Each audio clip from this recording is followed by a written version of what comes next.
Test, test, test.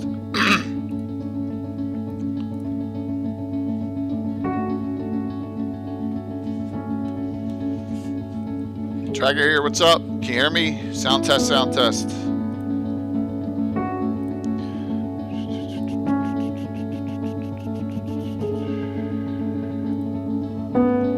There is sound, there is my voice. Hey, Patrick. That's all I need to hear. Awesome. How you doing, Patrick?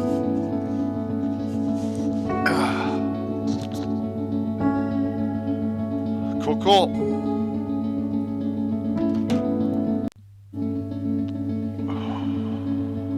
What button to hit here? That's the right one. Cool. Hey, Anna. Hello. Hello, hello. How's your weekend? Painful, but okay. Because of your fall? Yeah, it hurts everywhere. But that's the. You didn't break anything, did you?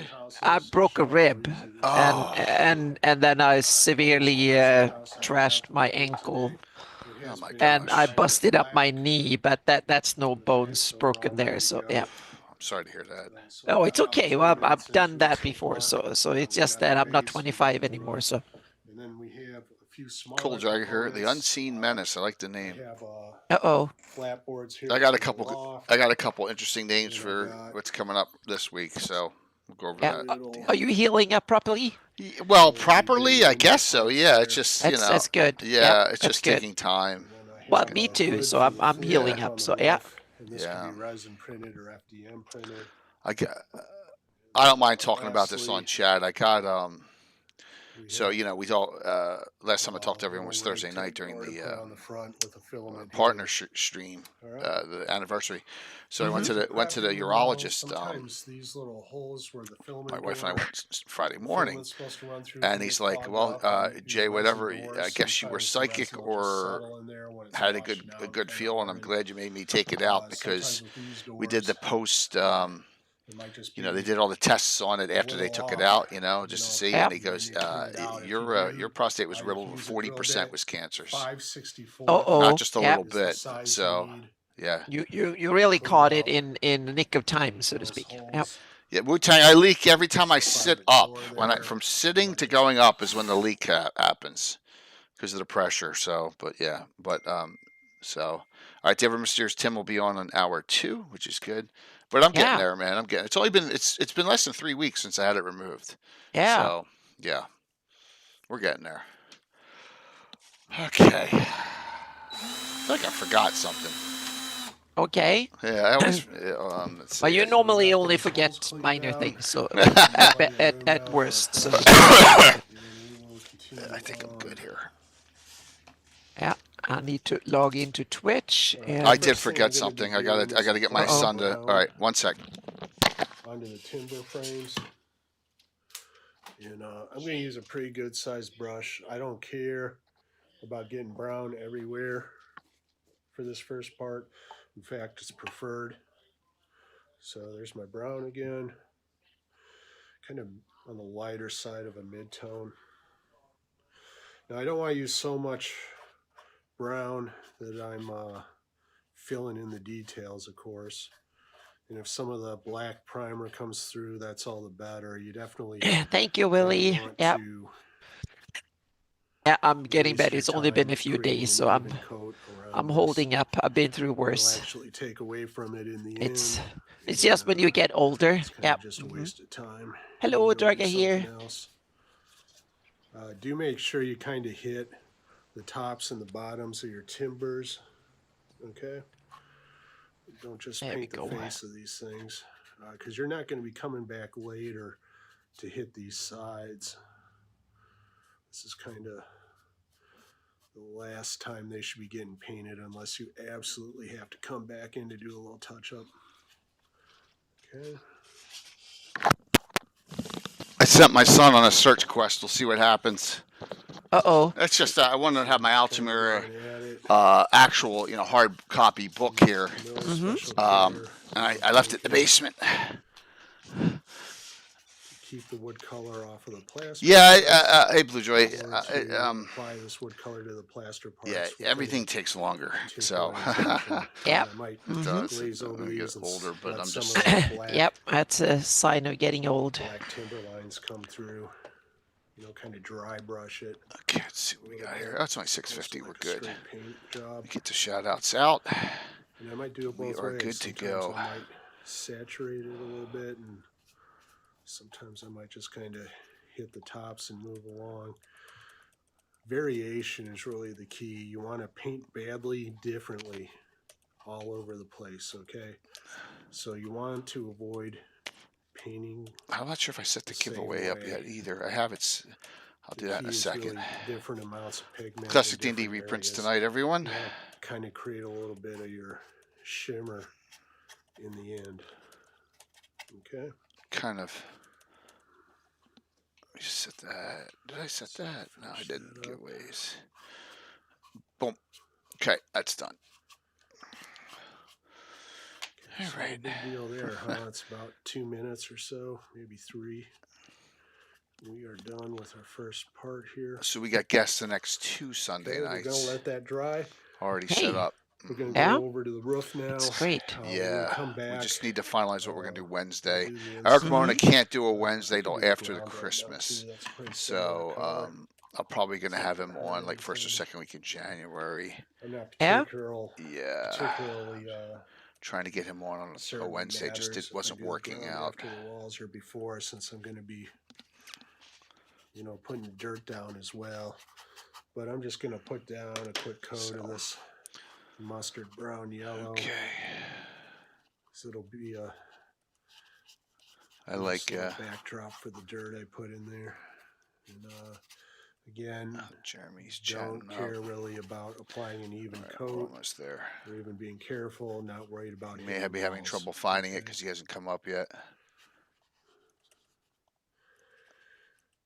Another thing is when you put that wash in there, that's going to go, you know, the way I've modeled this, it's going to go straight into those corners. So even if your corners aren't perfect, they're going to get filled up with that Let's wash see here. a little bit. So you'll have a little bit of grace there. Okay. Let's wash this a little bit, but not too much because, like I said, it doesn't really matter. I'm going to go ahead and we're just going to be painting this straight yellow all the way around. Again, we don't want to put down an even coat. We kind of just want to slop it on there. And if some of the black comes through, all the better. If there's parts where the black doesn't come through, Okay, use a big let's brush like see, this just to get 653. those done. Good, good, good. Hope everyone's doing well. Okay, don't use a tiny brush to do a big job.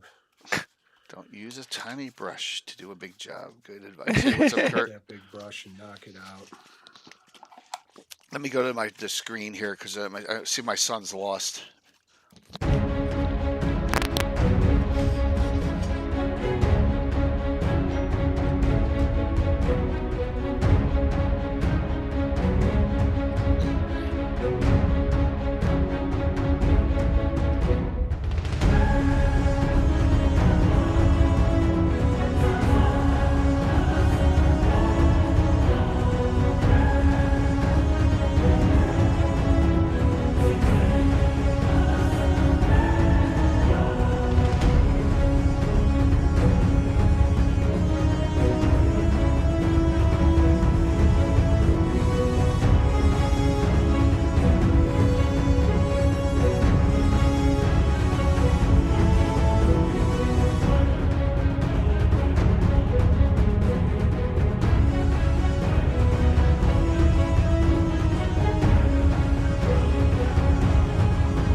I'm exhausted. Uh-oh. He couldn't find it. I had to go all the way downstairs, come all the way back up. Oh dear. I'm all right. Yeah.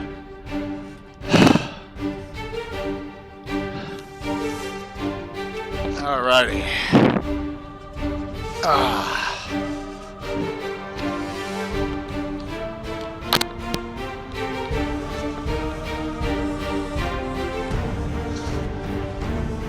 Some city adventuring. Yeah.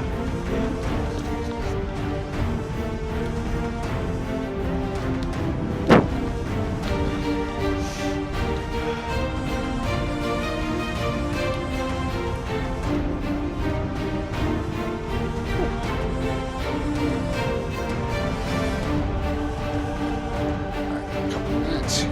Just make sure everything's good.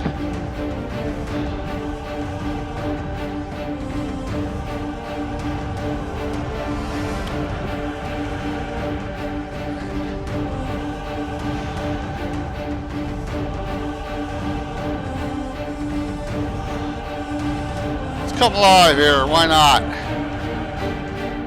Woo. Okay, I got my breath now. Mm-hmm. Whoops. Look at that. Yeah. Hit that button there. You should be good. Boom. There we Okay. go. Okay. Awesome. Anna and I are here. Yep. Hope everyone is having a nice weekend. Mm-hmm. Thanks everyone for such an unbelievable Thursday night stream and partner anniversary event. That was awesome. Could not believe the amount of support we had. It was fantastic. Stefan, I got you at the end of the stream. No worries. So, lots of stuff is stacked up between now. That's up long shot. Between now and Christmas, we'll go over some of that at the end. Yep. I got special games the next 2 Saturdays. And some special guests on Gabbin's the next 2 weeks after this. So there's a lot going on for the holidays. So yeah, we got it's gonna be a fun time. So hope everyone's doing well. Classic D&D reprint giveaway. Most of the giveaways from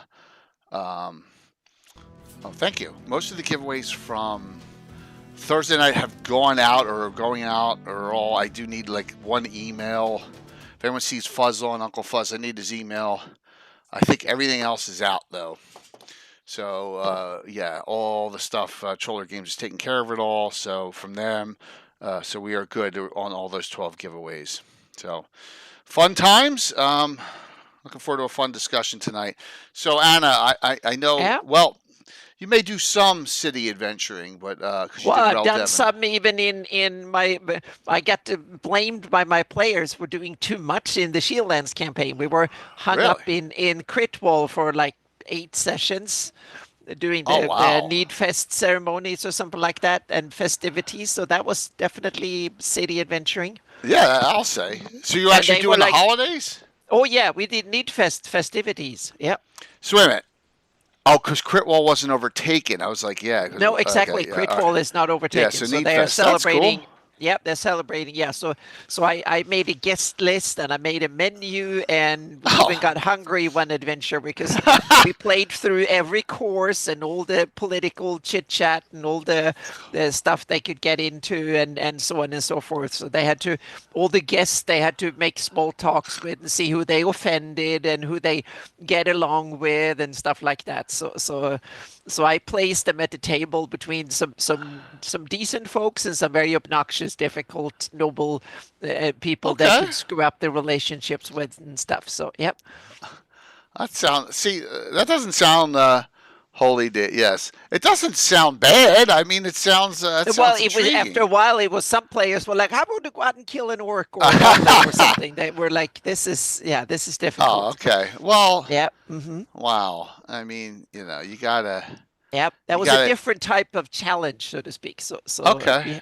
we had a bard-like character in the party, and he was very much up for the job. So yep. Well,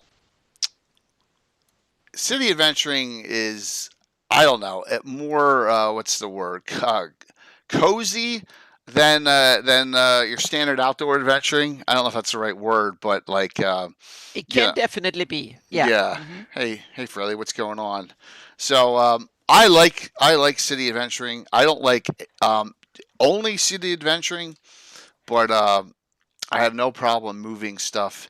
I have three main cities that I utilize, and we'll talk about all of them. I use Free City of GREYHAWK, I use Hardbeat, and I use Altamira. I don't count Narwhal as city adventuring. It's just not a city. It's Well, it's technically a large town, so yeah, you yeah, get but away with it. So yeah. right, yeah, but it's not really a city where you got all sorts of other things Well, going on. I was thinking with city adventure, you can have everything that goes on in the settlement, I think, when you have buildings and people, dens and all this stuff that goes on. So everything from a village upwards can be, but cities are different in because they're like a large beat and they are different from prep Citrus Harris. perspective, which I think is one of the concepts you have to start looking into that Absolutely, that's a great that point.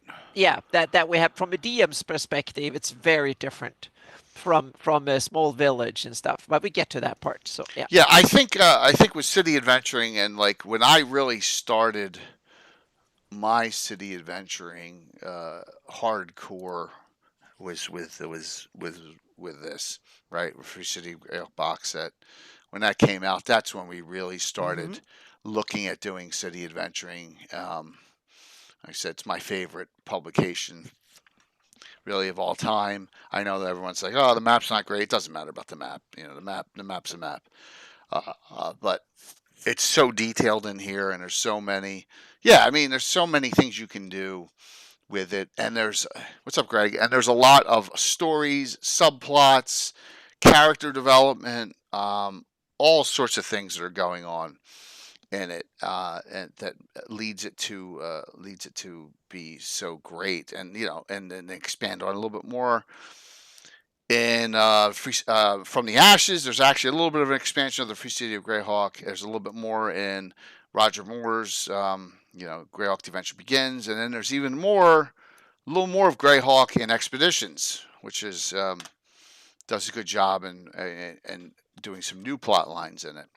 So we can talk about all those, but um, city adventuring, the way I do it is I guess it's the closest thing to me to being a sandbox DM, right? It probably, I'm not a big on a sandbox DM, especially on my tabletop. But if you're going to be city adventuring, you're going to have to have some flexibility. I think that's where you start. Is how do you do it with it not becoming, one direction, and it feels like it's not a city adventure. Um, and that's where I want Tim. When Tim comes on, we'll talk about City State of the Invincible Overlord too, because that's a whole another animal in itself. Um, but with a developed city, and I got some other examples here for you. So it's not just this. So here we'll go through the. I'll show you the ones I got. I got Escadia from Troller Games here, Callus from Troller Games, Freeport, which we Green Ronin did. Hmm. Then here's Expeditions Ruins of GREYHAWK, and then my Altamira one. Also, I have Hardby here. We have Hardby City the Scorned here, and we got some others. So we got a lot of options for you to talk about if you have any questions, in it. So, yeah, see Dragger here. I know Anna does too. Anna kind of strives to be more of a sandbox GM. Oh yeah, definitely. That's never been my thing, but you have to be that.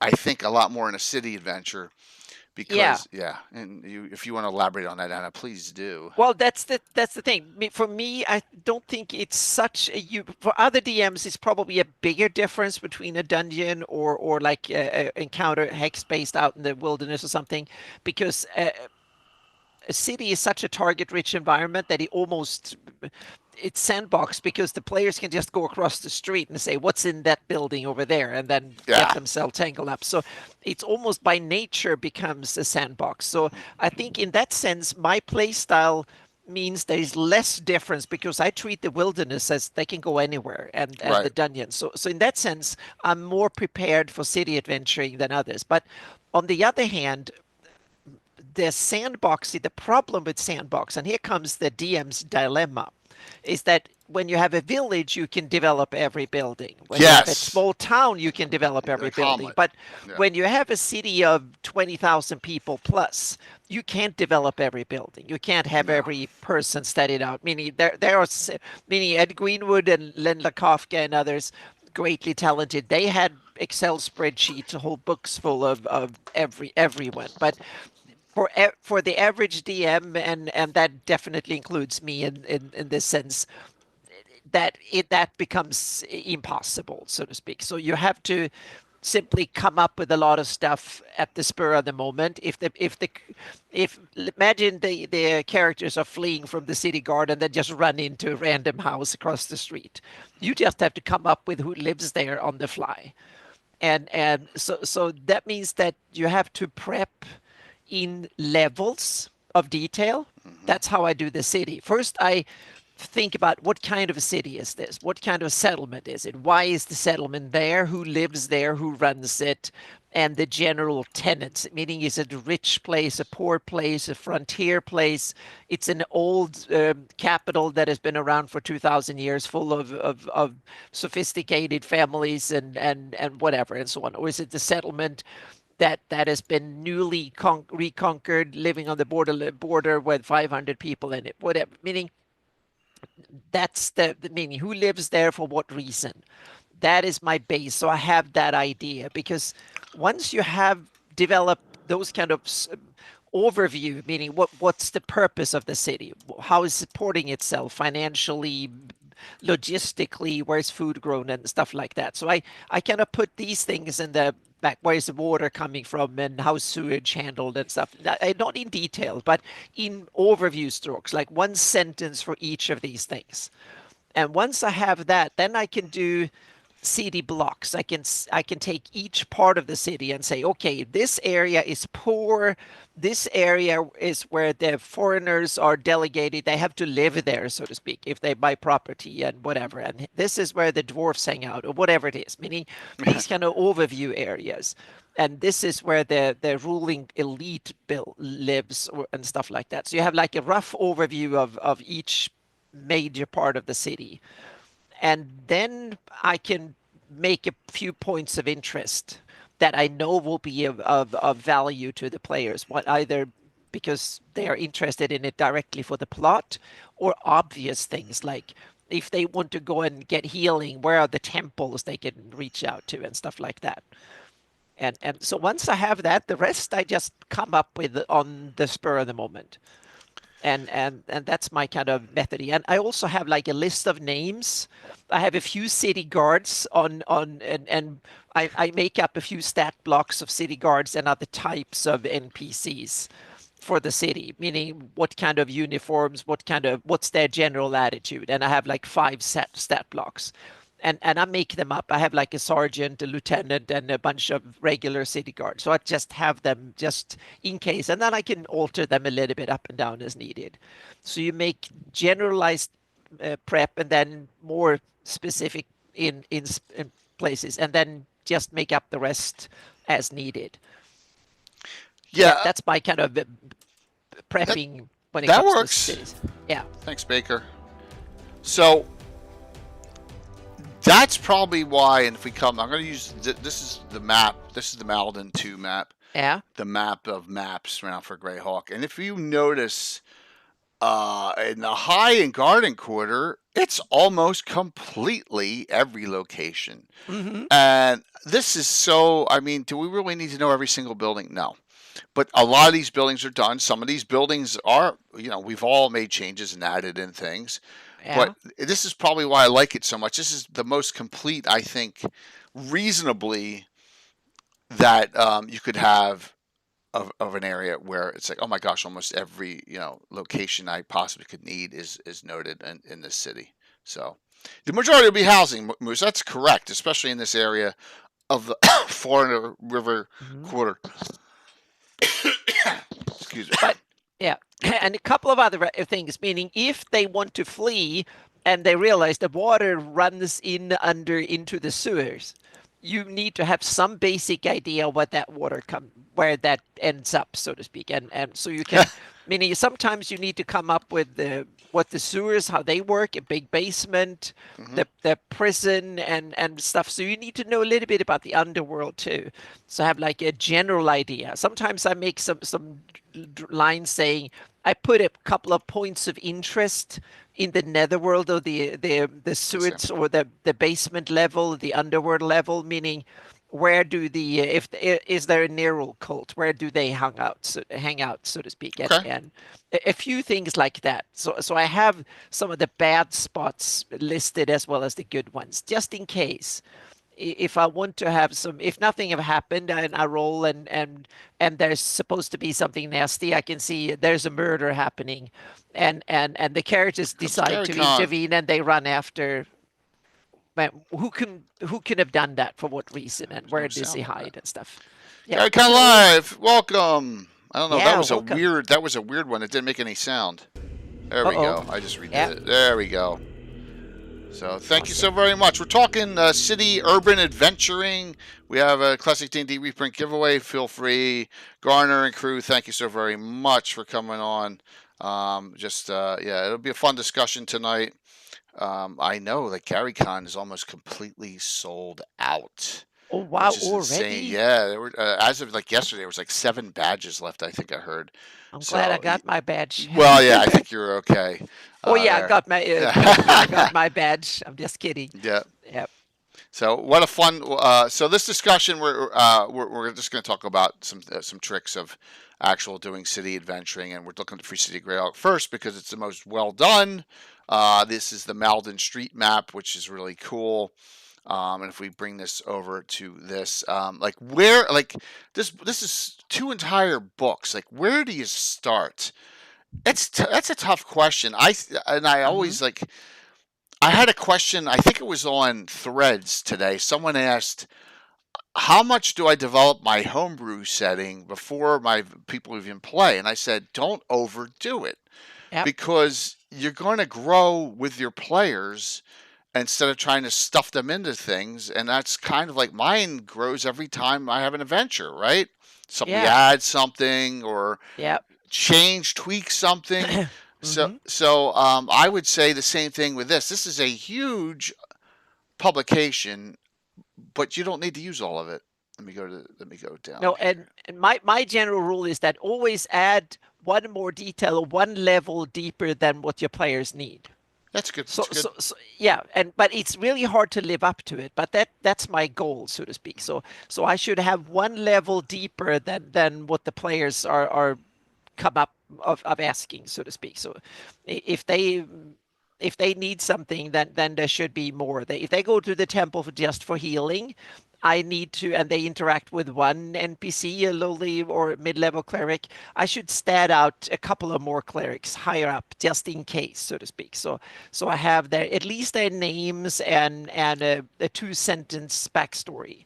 So he's a grumpy bastard who thinks that this is the most difficult posting he's ever had, or something like that. So so he's a greedy That's good. one, or whatever. He's very he's looking for a bribe or something like that. It doesn't need to be more than that. You don't need to and have generic stat blocks for things like Right. barkeeps and whatever that you can use in almost Uh, every city. Have like but, 100 of them. Yeah. well, but there are probably 20, 30 deities in Greyhawk. Well, So yeah. you can't, Yeah. I mean, you can't pull Len No, Kafka and start block everything. no, exactly. What I Yeah. mean is that first you should have like generic ones for city, for people that Hmm. frequents. If there's a brawl in the bar, so to speak, or at the That's the inn, you factions. need to have a few, or local thugs or whatever it is. Things like that should have stat blocks. And then, but when it comes to temples and stuff, you need to figure out which temple should be there, openly and secretly. And then you only detail the ones that the players that you think the players will actually visit. And That's tough. don't. Well, yeah, but with Yeah. detail, just make a block and say the shape of the building is like this. The rest you can make up if they go there. Right. That's what I do. So you know, okay, this is the biggest. It's a big round building, look like the Capitolium, or it's a small little hut in a back alley somewhere, or something in between. So you know if it's a cathedral, a small little ramshackle, or a gaudy palace type or whatever. So what I would do is like say if you wanted to start using Greyhawk, like my God, it's too much. I would Yeah. start. I mean, and it's based into quarters, and I would the river quarter and the foreign quarter really butt up to each other. In this area here is like, I would start in a spot. I would start here, and I would start small, and I would start with, well, where are you gonna go? What inns you gonna Mm-hmm. go to? Right? Yeah. You know, what inns you gonna go to? What deities do your characters worship? Where are their churches, places of worship? They may not be there. Start in some quarters. Exactly.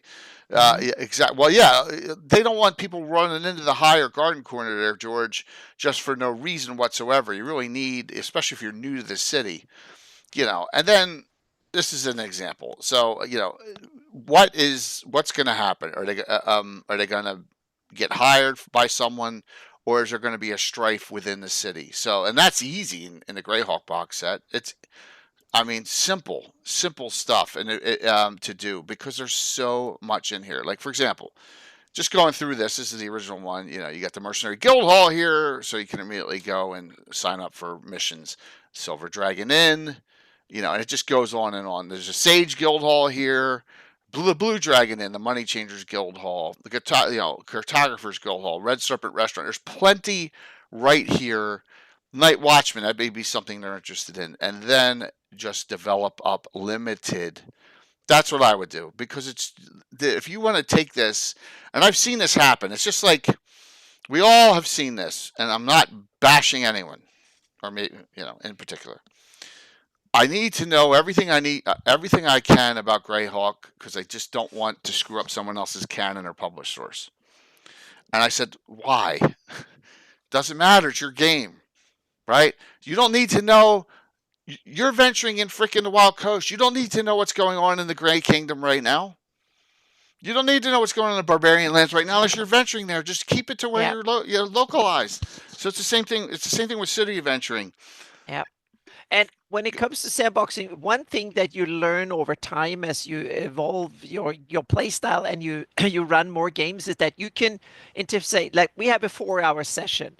You can anticipate better and better how much you need Yep. to prep for that 4 hours. In the beginning, you have no clue, meaning, and I say due to your play style, because I'm so gritty, so I can stay in one block or like a village for 15 sessions. So I don't need to prep for the rest of the world yet, so to speak. But it depends on your playstyle. If you are more of a sweeping and you go places quick and the campaign move forward and stuff like that, you do way less on each place, but you need to have way more places prepped, so to speak. So it's up. So learn have.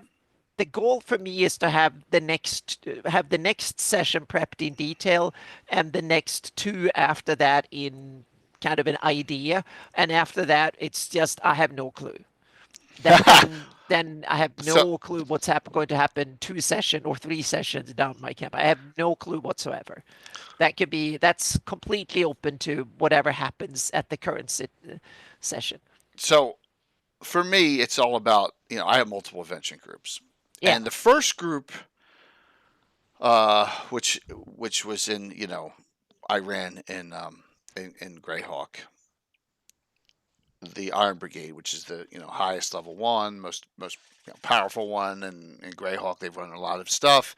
I was like, I don't know what direction I'm going to go. So I started them out with simple like tasks. This thing here under Appendix of Grapevine, here you go, a ton of little seeds, which may be something you want to work with right here, you know, or not. I mean, just some ideas here, just little ideas, and this is really cool that it's here. And some of them are false, some of them can be confirmed, but it gives you some just feeds and ideas on, wow, where do I want to go with this? But for me, what I did was I started them out on slow, and did some guards for caravans running out to Diamond Lake. And this is Diamond Lake well before they existed in Age of Worms. This is my Diamond Lake, right? And then worked them up that they were working with a paladin who had an estate outside of GREYHAWK City, right outside the city, and ran in some known adventures and ran through some mostly good versus evil scenarios, because I knew there was a thread that I really wanted to do, and if we go to the low life chapter 5, this is going to sound crazy, but I didn't do it first time. I wanted to save it, so if we go down to the low life section here, all right, the Thieves Guild. Now, if you read into this, there's some hints on it, that what happened in the Gore novels, right here, talking about the war with the Beggars Guild and all. This is past that, a few years past it. But there is a couple Thieves Guild, like each section of the Foreign Quarter, River Quarter, they all have their own thieves running each one. Well, a couple of them are bad eggs, and they want to overthrow Orgnention, and they want to overthrow Narf Gazgal, and so there's the Thomas Radtek is one right here. There is a brewing of an entire internal Thieves Guild war. I didn't want to do that in the first group. I wanted to save that because I wanted the first group to already exist doing their stuff, and then behind the scenes have a little bit of a more seedy group, and they're called the Grey Company. A lot more neutrals, a lot more thieves, more underhanded characters, a couple of good characters in it, but I wanted them to partake in it. So my goal was, I knew long term I wanted to get this done because it was a blast. But I wanted to, what was I going to do with the first group?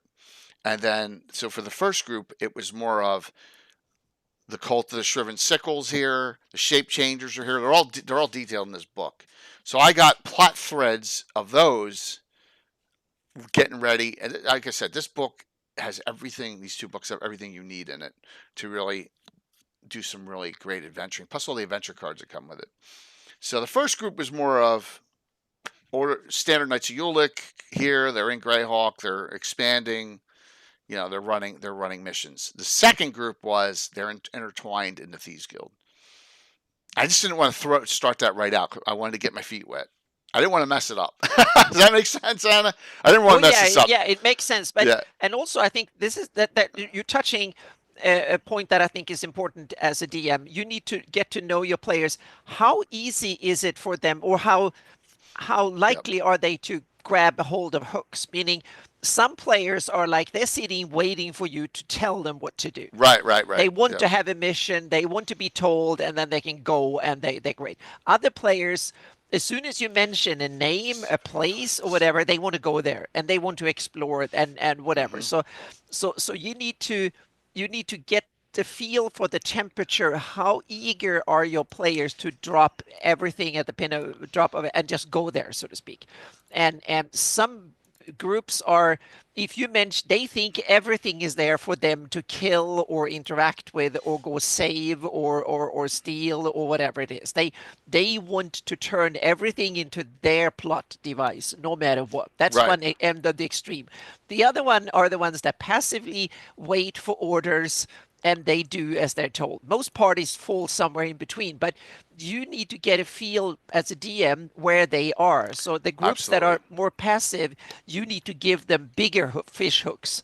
And the groups that go out and devour everything, you need to simply give them the detail that are necessary, but also play with them sometimes. Test the ones that are passive. Don't always play to their strength. Play to their weaknesses as well. But as a DM, you need to be aware of the strength and weaknesses of the party, or the likes of the party, or the tendencies of whatever, the traits or the tenets of the party, so you can, of your players, so you can play to them, so to speak, and for them, not against them. But occasionally you need to play against their strength, their weaknesses as well, because that's like watch a movie. Setbacks are part of the fun part of the story too. Absolutely. I'm trying to. Exactly, Drag. I hear some players wants to be guided, others want to guide you. So yeah. I'm trying. And you need to be aware of it. And it's a good campaign means that the initiative should go back and forth between the DM and the players. Sometimes it's the players that push.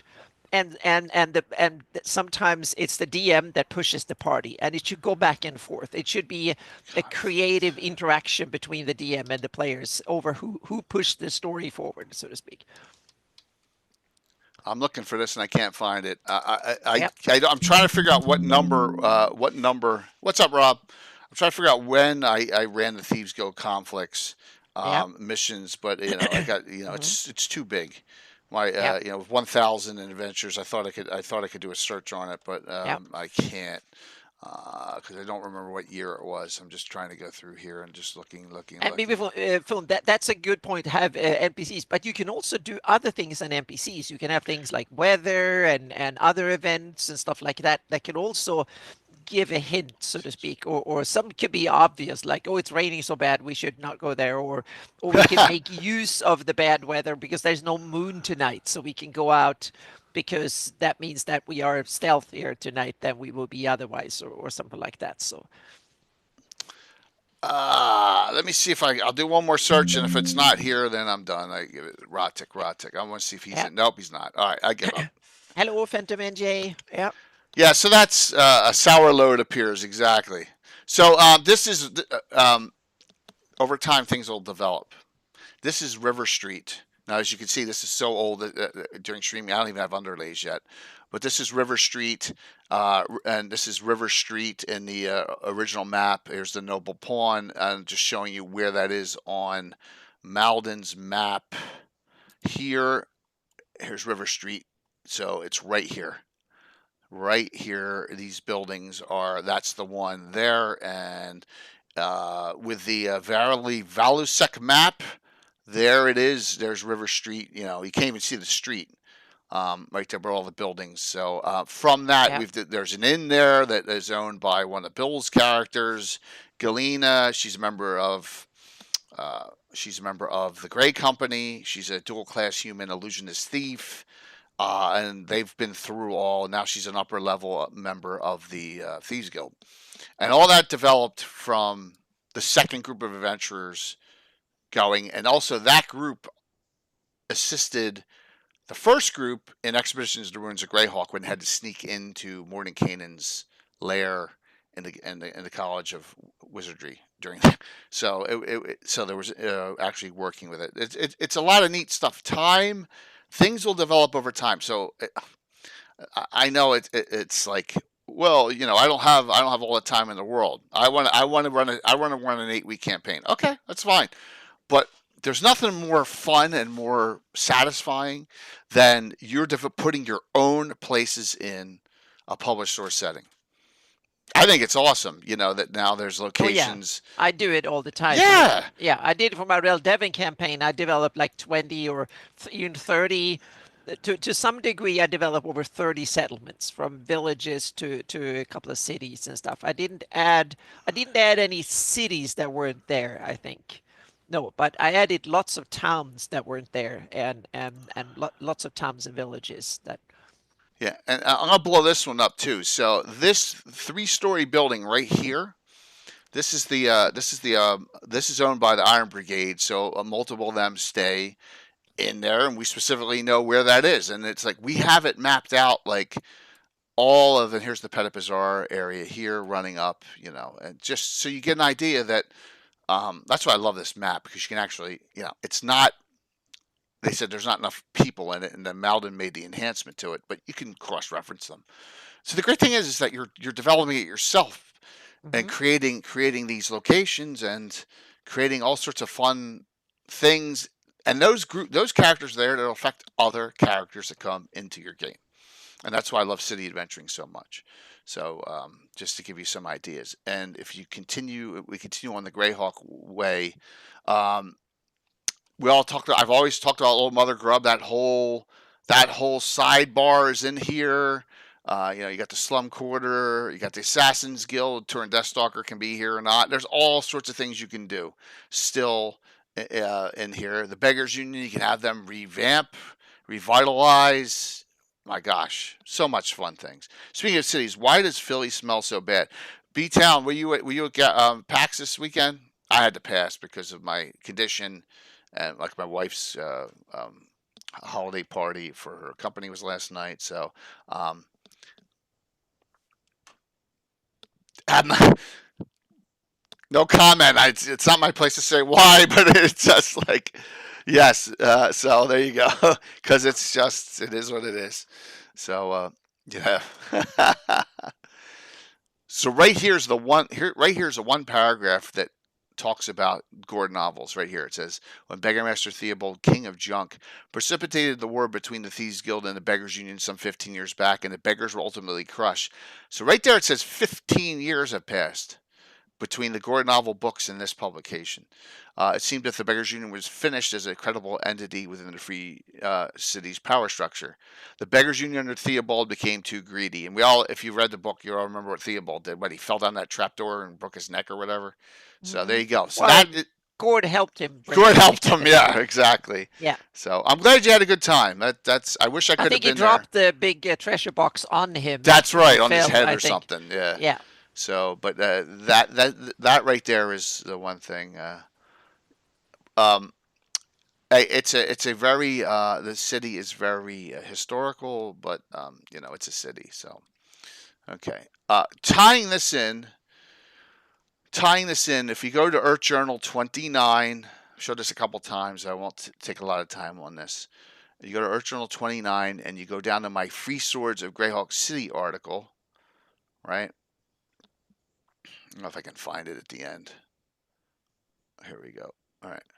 This is a compilation of all at the time of all the mercenary companies and background on them. So if you want to know a little bit what had happened in my campaign in Greyhawk on the years, just you want to go to this, and it'll give you some information of all the groups. And I looked here and I laughed.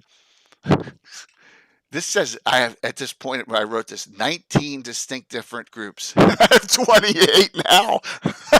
So I added nine groups since we Well, you added had to add all the ones Spe- with right with special Ed groups. and all the Slav Squad and all that. Yeah, Yep. I found that Yep. funny.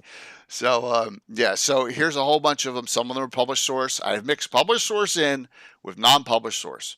So you got the ones are all with the number one, they're all published source or two.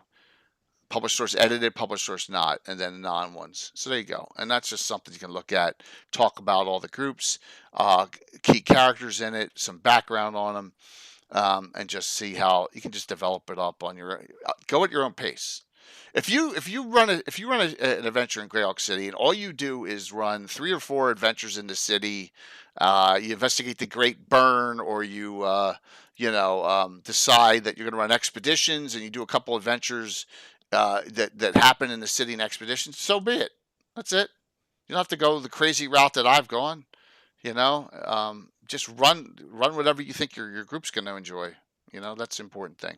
But just note that the basis out of all the places, I'll give you the ranking. Greyhawk's number 1 for pre-done city in the Greyhawk setting that is easiest to convert over because all the information's there in multiple publications. It's easy to do.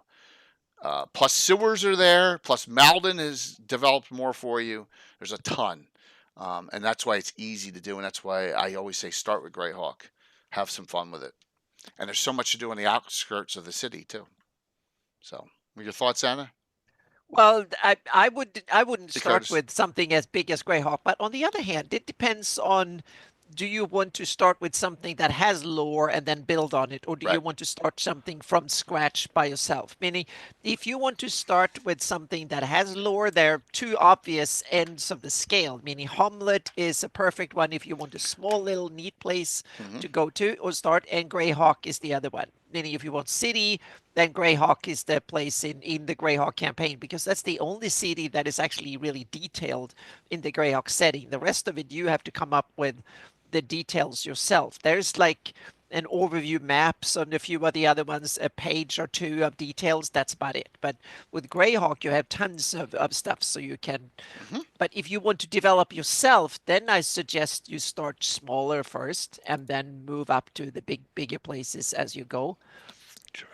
Yeah, And I mean, one, oh, sorry, go on. no, please I finish. was going to say that there's another one part of this that comes into the sandbox that I think is one of the characteristics of a sandbox that really comes into play with the city, is that you have encounters, meaning NPCs and adversaries and stuff of almost every level. A big city like Greyhawk, you have everything from the most powerful individuals in the world in the setting to the low life and the everyday people and so on that you can even a low level party can easily handle. And that is something you need to be prepared for as a DM. What if the players get into an altercation or just start yelling and screaming and behaving badly against something or someone that can kill them outright in a heartbeat, so to speak? You need to be mentally prepared to handle situations like that and have an idea of how you want to do it. Meaning, how tough do you want to be? And if the secret cult leader of the Nerul cult is there, who's 14th level or something, and you have a bunch of second levels who are running around stealing things or doing things, and they encounter him, and they are obnoxious and telling him to go screw himself somewhere or something even worse, then or challenge him for a duel, whatever. Do you go out outright kill them, or what do you do, so to speak?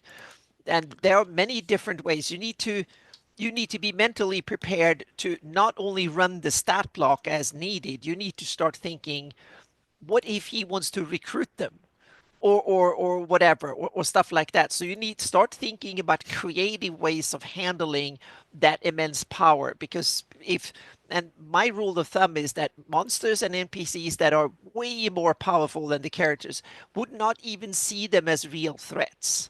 He doesn't need to of course he doesn't want to be seen as the secret cult leader of Nerul just because a couple of lowlife insults him. He has thicker skin than that, so to speak. But he might see them as gullible to recruit or something. So don't have really thick skin if need be. But on the other hand, some of them might be looking for insults. So they might run around looking for anyone to hang or imprison or run out of the city or whatever. So warn players ahead of saying that the mayor here, he's looking for enemies. He sees enemies everywhere, and people he doesn't like end up disappearing or sitting in the gallows or locked in a cage and the Willett Square to be executed at the next full moon or whatever it is, meaning that he's a tyrant and he runs a horrible regime. So have ideas like that ready and be mentally prepared and also tell the players that there are some tough ones here. So be wary that some of these things can be nasty. So yeah. So great points out there for some of the things. So Yeah. Curtis, I think we'll talk about that when I get to Altamira. It makes sense on classes because yeah, it's a great point. Uh, but if you want a second city, and there's two publications you can go to that has a lot, and it's our number two, and I have three adventuring groups in it, and that is we go to Dungeon I think 109, and we go to Harby, right? And this is Paul Luby's article, Yeah. Harby City is Scorned.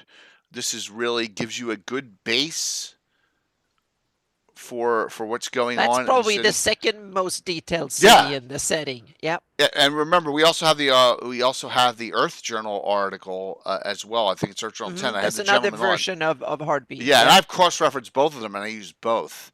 Hmm. So, like I said, Paul did a real good job with this, and we have developed a lot in Harby to the point where I've had an entire inner city war between the forces of Judge Alita Norbalos and the player characters led by the legendary Michael Baton, who lost, and we did a series of adventures where their factions are fighting with each other, burning down the Church of Zilchis, all sorts, having the dock workers, thugs going after the party, all sorts of things are going on in this city. This thing is a little more Yeah. barbaric than Greyhawk, right? There's a lot Hmm. more can go on in it. So, but And yep, Jay, you touched on another interesting thing, meaning when you have conflict in a city, it's interesting because can have a conflict between either the players are involved on one side or not, or they are just bystanders who are caught up in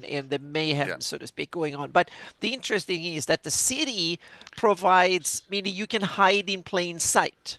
And hmm that's one of the interesting things in the city because you have lots of people, you can have I'll lots bring of this up. civilians and bystanders or whatever. So the characters can Forgot that. easily blend in. There are places to hide. You can hide in plain sight, and that opens up for some really interesting, cool possibilities. You can do cool stuff, and that's where that's where I urge DMs to start thinking about creative uses of stealth and other skills and perception and stuff like that. Various spells for stuff to hide and things like that. How would that work in when you how would the magic and the skills and stuff like that and the special abilities work where you're in a crowd of hundreds of people, and also start working on crowd reactions and stuff like that to be prepared to handle stuff like that. Just some pics. This is actual gameplay pics of the priests of the Church of Iltis all being burned Yeah. alive inside.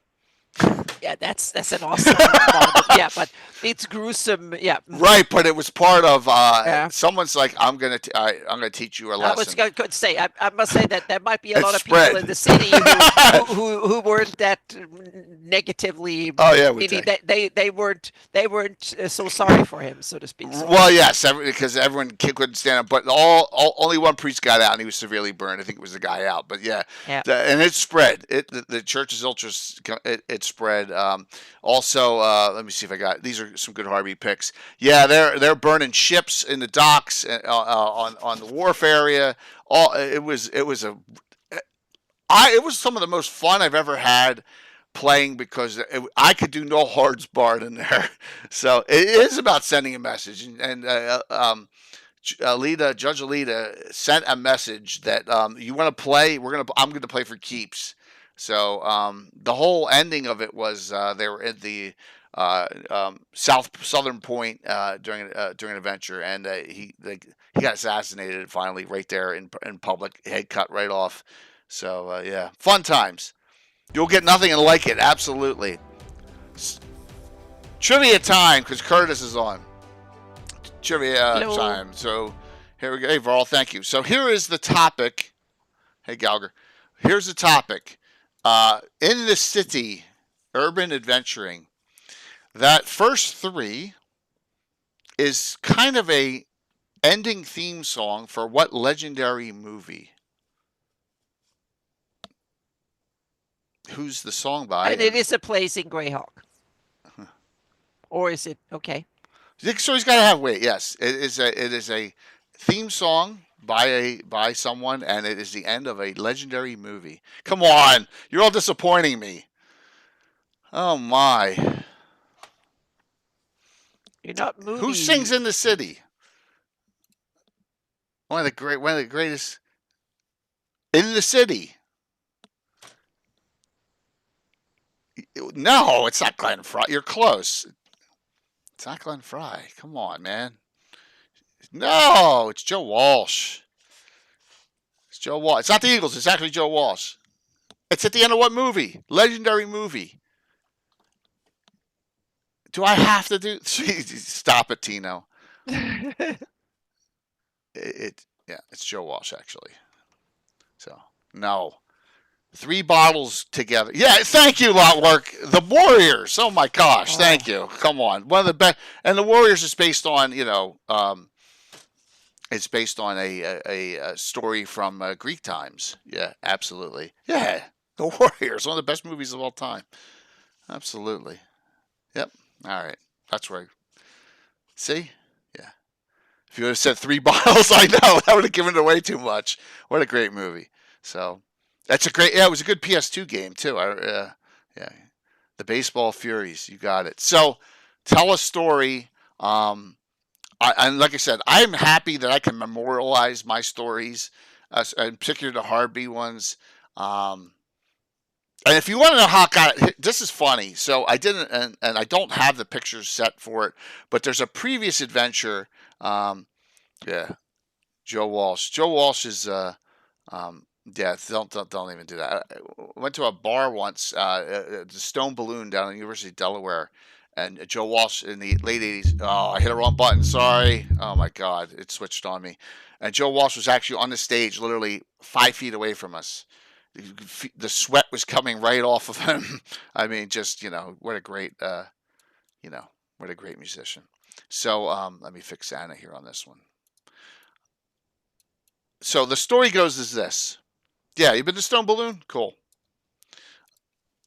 There was an adventure that Michael Baton wanted to get revenge on because he had lost a ship, and he had found a place that they were this, because Alita is working with the slavers.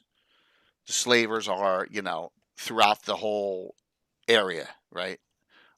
For better for worse, because she hates Greyhawk and thinks it's a way to get at Greyhawk by utilizing, which is really twisted when you think about it. So he says there can be no witnesses whatsoever to what you're going to do.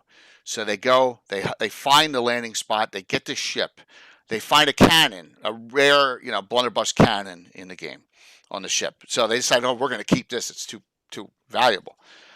And then Michael Baton says, all right, you got to kill everyone, including all the slaves that are here. No, you can't leave you can't leave a single witness.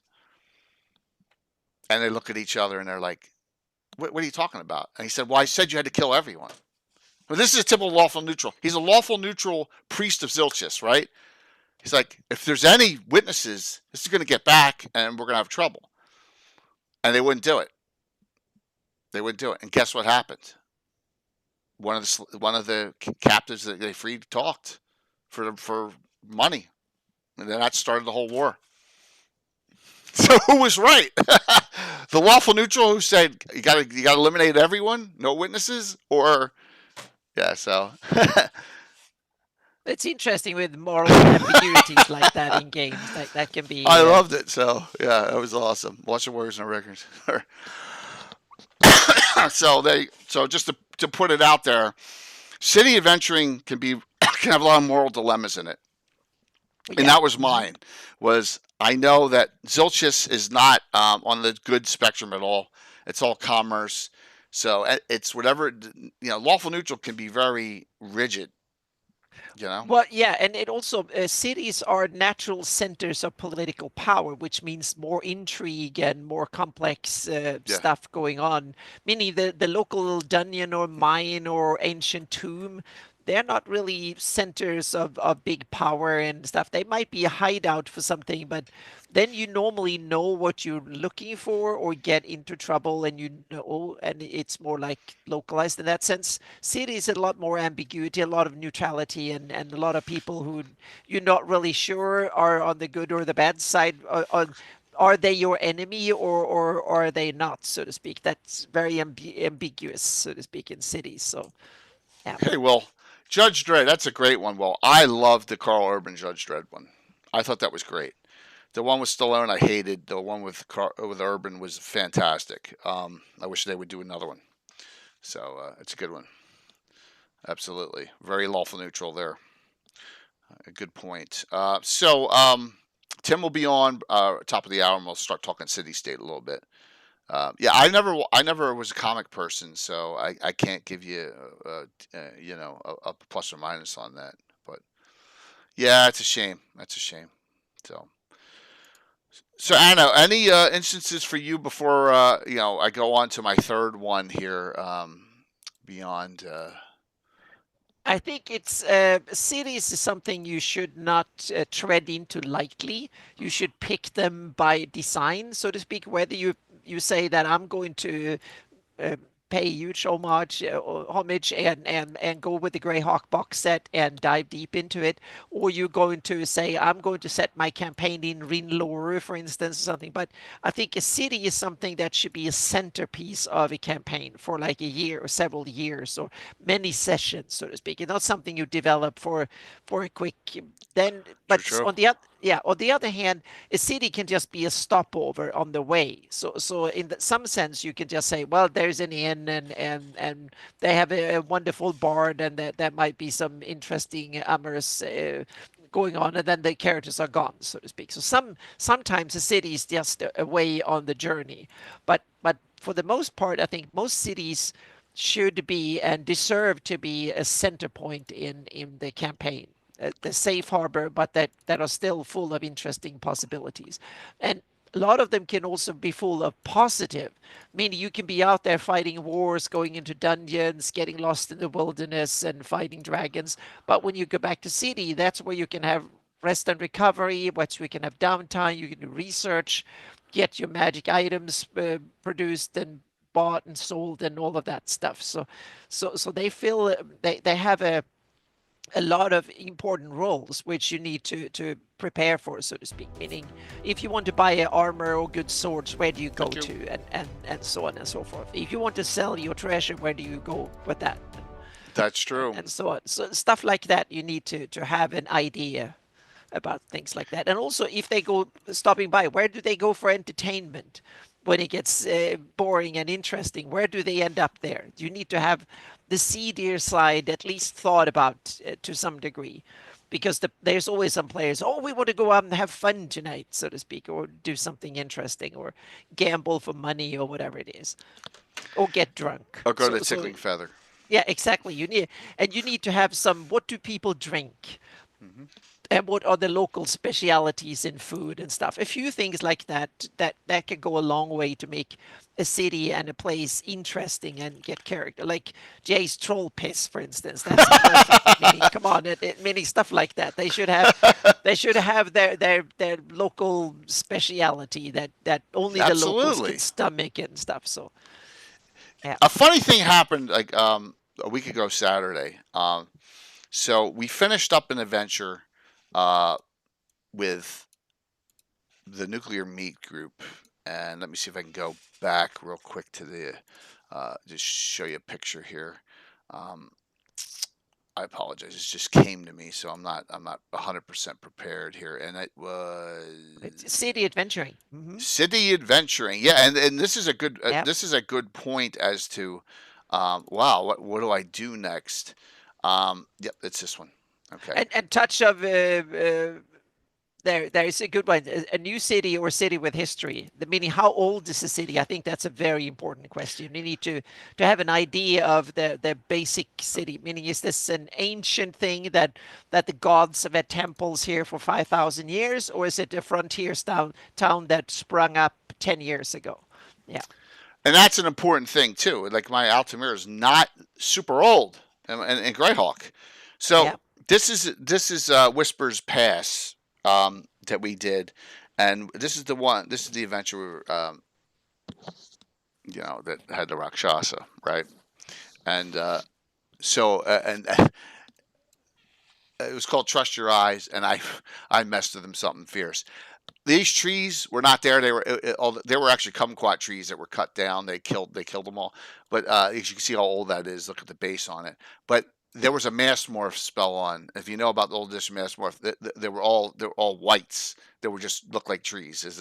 I love that mass morph spell, so I messed with them. But at the end of the adventure, there was Whisper's Retreat here at the end. So I started the next adventure that they did with like it was Coco and Korg character, and then Rob played too. Rob came in, Phantom, and I started them here.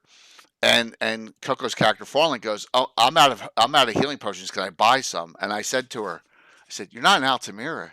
You're still here. Where are you gonna buy potions from?" She's like, "Oh shit." So it's like you get used to having amenities in the city a little bit more than when you're out and about in a small town where you just can't go around and there's an alchemist and there's and that was kind of cool. I thought that it was like immediately went there like, oh my gosh, we need this, I'm out of charges, all those fun things. So that was good to get her on that. So yeah, and don't like GREYHAWK. So we always look at them, always stock up on supplies before. Yeah, Rob. But see, I didn't tell them they weren't going back, so I kind of zinged them a little bit, which was fun. And then I threw you right out there too. GREYHAWK has room. I'll bring up Anna's map here. GREYHAWK has room for you to develop your own towns and cities, right? Anna? And Absalom, that's a good point. And there is, most settlements were small and towns and cities. There were only a few thousand, but they were there were from ancient times up until medieval times, and there were big cities.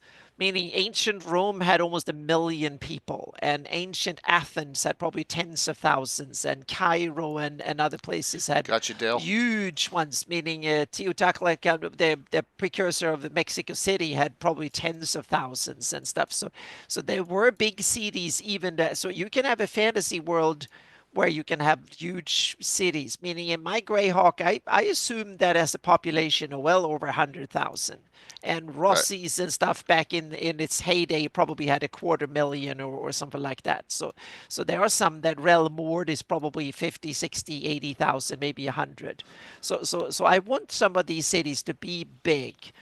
And the important bit is that if a city is big, it needs a support structure around it. Yep. Meaning you need to, what someone said when I had the stream on Friday, you need about 5 acres of farmland for each citizen, each inhabitant. And in a fantasy world, you might not even need that much, depending on. Meaning, for each noble person, you need 10 acres, and each poor person, you need half an acre or something. So you need large swathes of farmland in order to support them. And so that's another one, meaning that you don't have a city of 50,000 way out in nowhere, just in a big forest with nothing around it, unless there is a magical way of creating the food and the other resources it needs. Let's just take a quick look at this map, and I want to share with you. Besides Altamira, there's other places I've added. Okay. Oh yeah. So we got Greyhawk, right? Here's Greyhawk. If we come over here, right here, small area, but I've moved Orlane, renamed it to Lorraine, so I could run Cult of the Reptile God in the Narwhal area in the Wild Coast. Okay, that's one. Yep. Here's a big one. And just that point, when you add, it means that if you have a big city, you can add lots of little towns and villages surrounding it that are part of the support structure that you can invent wholesale, so to speak. That makes perfect sense. So you can tie in your little settlement next to the big city. All right, Dale. Which publication does this come from? I mean, it gives it away in the name, but I put in Grand March. Because I was like, there's room in Grand March. So I made a fairly large town that is discussed in a publication. Let me find it. Return to. And not a D&D or not a TSR Wizards. It's not a TSR Wizards. Here we go. Okay. Yeah. Trouble at Durbanford. Oh yeah, that meaning that's great. If you have another adventure somewhere or you write it yourself, then you add it into your. Yep, it's great. This is a great adventure, and it fit in my game. And I'm like, I'm gonna place it. I'm gonna place it right in Grand March, and so I just changed out any of the things. They're talking about the king, and all, and just made it work in the Grand March, and we ran that. I don't know, a few years back, but it took us almost an entire year. Now, of course, we go in and out with stuff. Forza Laura, good to see you. Hello. Great to see you. Thank you so very much. Love yous. Thank you. Exclamation point drawing for a giveaway here tonight. Classic D&D reprint. Please, everyone, follow Forza Laura if you don't mind. Great channel. We're having some fun tonight. We're talking city and urban adventuring, and we're getting there. So I think I got to spell this right because I'm sorry I don't have a shout out for you. So awesome. Thank you. Note to everyone's welcome here. Campaign's finishing up year 44, and we really we're looking forward to meeting a lot of people. If you're going to GaryCon or you're going to any other, I didn't go to PAX because of my recovering from my surgery, but normally I'm there. So urban adventuring, yes. So we're talking. This is Trouble at Durbanford. It came out in 3rd edition era. You can get this book pretty cheap still. Necromancer Games.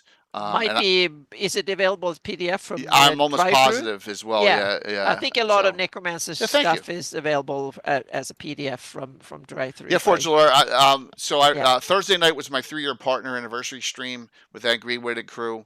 That was adventure number 1081. Yes, and it's roughly, we're thinking 3,750 to 4,000 sessions. Yeah, so I place it in here, Durbanford, and this is Grand March, the whole area here. There's also some small communities all over the place. I don't consider them cities. Thank you all for the support. That's really nice. Got a hype train running shortly. See you, Pat. I know you got to get up early. All sorts of small communities all over. None of these are cities, though. Some locations, some towers, some like halfling villages and stuff. But until we get to here, the big kahuna of them all.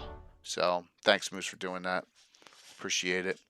That's a good point, Jay. Let's. I'm going to look at the legend and say, what is the definition of a city according to my map? Because there's like large cities and small cities on my map, and those are the ones that are the octagonal ones. They are the cities are octagonal. Towns are round, and cities are octagonals. The big square ones are metropolises, and a small city has between 5 and 10,000 inhabitants, and a large city have between 10 and 25,000. Right. Those are and those are taken from third 3.5 Pathfinder numbers. They had these classifications of cities, and from all. So you have, and metropolis is 25,000 plus is a metropolis. And Altamira falls in that 10,000 and less, right? So that's so where you it can falls. either have it. We put it there. It's set as a large town because you wanted it a large town. Yeah, because I still got room to grow. Between 2 and 5,000. But maybe we should reclassify it. You have to figure out how many people actually live there. True. Absolutely. Yeah. So what I'm going to do is the following here. Give me 1 second. Let me bring up Troy. So for Gary Con last year, a teaser guide was put together. Troy really helped, Norker and a whole crew. Anna's Maps, we just, a lot of people I want to say thank you to, as always. Here it is. It's a free download off of Cannibal Publishing site so that you can take a look at it. But if we're going to go now, let's go to some city adventuring. And this is where I'm talking about things develop as I go, right? So if you think I had this all set up when I first started playing it crazy, right? We started, and I talk about in the prelude here how this wouldn't have, and hopefully Tim comes on shortly. This wouldn't have even come together if Tim didn't kill everyone off in the first 2 rounds of the adventure he was running when we were away for a weekend in 1987. I talk about like we finished Temple of Elemental Evil, and Tim DM'd, and he killed everyone in 2 rounds except for my character Gazumba and his NPC Fensick. And so then we had like, what are we gonna do? I'm like, well, we want to build a site with a bunch of keeps, and here's the open area, and that's how the city came about. Was that third adventure? So thanks to Tim. Being Tim as a DM, that's how it kind of started from there. But if you think I had this all planned out all back then, no, it wasn't that way. It built. Yeah, everything's going chiller. I appreciate that. And, I love Rachel and crew. I did. If Darling comes on though, I think she has a finale. So I have to hit Darling tonight, but if Darling doesn't come on, I'll definitely do Marquis. Absolutely. Because, I love them both, but I did promise Darling, who played my game Thursday night. And, by the way, Rachel's playing a week from Saturday. So we'll talk about that at the end. So I got them both of them playing in the game on Saturday, 21st. So, yeah, got a lot of great stuff planned out. Love them all. So, we get us through level 3, and we'll up it. If not, no big deal. We're still doing the giveaway. All right. So got you on that D Biggins. So 50 million and 500 pieces of Persia. Yeah, I don't doubt that Persia was a monster back then, right? An absolute monster. Well, we've had there've been various ancient civilization that at its time had lots and lots of a large part of the population that are unheard of today. In that sense, that's good enough. Or not unheard of, but aren't the biggest countries today. And just go plan 50 years from now, that there will be several new countries who will have some of the biggest populations, like Nigeria and others, who will pass over 200 I million just people remembers. and stuff. So that changed. And in a fantasy world, you can have a city, take Divers for instance, that used to be the second capital of an empire, and now it's just a regional commercial center, so to speak. It's a bit like Vienna, had lots of big old pompous buildings that aren't of significance anymore, more than they might be Oh, architecturally it's all good, dude. fantastic, but not of use, so to speak. And then you can have the upstart aspirational city who wants to lead an empire, like Karlstrand with Savener, who might be investing crazy in building magnificent large buildings in order to show off pomp and circumstance. And then you have Neoldra, that is a city that has been around for thousands of years, have been part of an empire and a kingdom for thousands of years, who's been around really, really, really long time with lots of ancient building, a bit like Rome in that sense, that there might be ancient buildings that been they might be on their third or fourth generation of important buildings and stuff. So you can have the ruined old kingdom seat of power and stuff, and the third one that is now a park with some ruins and stuff like that. So to add a little bit of flair of the old, if the city has been around a long time, you should have a few ruins, some old traditions, or something that harks back to the old, like city names, and also street names and quarter names and stuff is really important. When I did the my crit wall map, I really took a hard look at the history, and I wrote down like a 4-page history of the city before I started naming things, because I wanted to know where did the city of Quitwall come from, and that way it was a lot easier to come up with cool city names and stuff like that. So Hey, Gary. it was street names and quarters and stuff. So yeah. So, Gary, another topic. I've been in touch Yeah, with Eric Mona.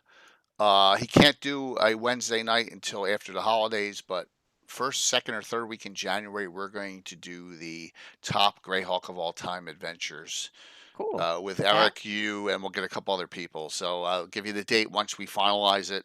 So that's going to be an awesome discussion. So yeah, but it's good to see you. Yeah, Raw Astra might be the only city that Raw was great. So, yeah. but unfortunately, all the ones that Anna mentioned, yeah, it's going to be a really great discussion. All the ones that Anna mentioned are not developed enough. You got to develop it all yourself. There may be some Oh yeah. stuff, hmm and that's is. But you have cool history to Yep. build on. You have cool lore to build on. Not Yep. much, but what's there is really cool. You True. have True. you have some good building, some solid foundation to build on. That I think is really cool, both for Ross's, Rel Astra, Rel Devon, Rascal, you Rel should go, Mord, man. and others. You have some really Got cool a whole bunch of stuff. friends to hang out with, man. Just note Yep, that. The nights there afterwards are cool. I mean, yep. we take over the one bar, and Curtis and And Brett get pizza and wings, and it's awesome. We have a yeah. fun time. All right, so And go ahead, Anna, yeah, I'm please. just gonna say, if you want to know more lore and dig deep into building your own city and stuff, I can recommend Greyhawk Musings, David Leonard's excellent site. He has some Absolutely. fantastic write-up of the history of the Great Kingdom. If you want to adventure on the eastern side of the map, where there's more cities than anywhere else in Greyhawk, there are many. You have interesting cities like Yalpa, Rel Astra, Rel Devon, Rinlor, East Fair, meaning that there's like 20 cities just waiting to be developed and stuff. And there you have the history of the Great Kingdom going back 2,000 or 3,000, 4,000 years back in history. And it's so cool because you can build on that. And then there's some recent developments, power struggles, and who runs it and stuff. So there you can pick your city and go with it. And so it's perfect. Yep. Exactly, Dale. That's Rinlora. I mentioned that because if you want to have a cool undead whatever stuff, then Rinlora is awesome. You can go there and fight. You can have that as a zombie apocalypse campaign, so to speak. You Yeah. can go there just to go zombie Thank hunting. you. So, Gary, we did a maps of all kinds one just recently. hmm It was last week, as a matter of fact, and we showed a lot of Yep. those town maps. The problem is there are a lot of great town maps, but that's all they are. Yeah, So and most of them that are great are actually fan made. So yeah, right. So like Hardbee and Greyhawk have detail to yeah. them, right? Hmm. And then so if you thought that like when I started the Altimeter stuff in the late '80s, that I would have it to the point where we have an arena because 3D printing, click click click click. This is recent, right? I didn't have an idea I Yeah. was going to have a combat arena here until I was like, we could do it in a 3D print, right? So things are going to expand, things are going to grow. The Well, jousting that thing's the same thing. yeah, and that's a good point, Jay. Meaning, Yeah, don't overdevelop right away. Leave exactly. white if the characters haven't been there, don't develop it in detail. Leave open until you fill in the gaps by adventuring, so to speak. Yeah, it looks like any Ren Fair beatdown. It looks like they're Ren Fair. Yeah, we were talking Ren Fairs the other day, um, which is funny. But like, yeah. So if there are here it is, the Grand Melee and the Grand Joust are discussed in here. But like when I first made this up, it was four keeps because we had the Tower of Orlan in the middle, and we had three Cavalier keeps, and they all and then it expanded from there. And we're like, oh, let's put a wall around it, right? And then people player characters started to want to have land and create businesses. So Yeah. it grew from that. Oh, well, let's have sections of the city like they do in Greyhawk because that's cool, and that's where that went. Um, and then let's talk about some of the districts. Now you got to remember the names are converted into for aired, which is okay, but you can always tell you what. And there's hoops, scintillating scepter, all sorts of, and this is probably like 1/5 of the ones that are actually detailed. Here's the salty dog, the club foot, the Bobette. There you go, Michael, your favorite, the Bobette. Hey, darling, you were on tonight, correct?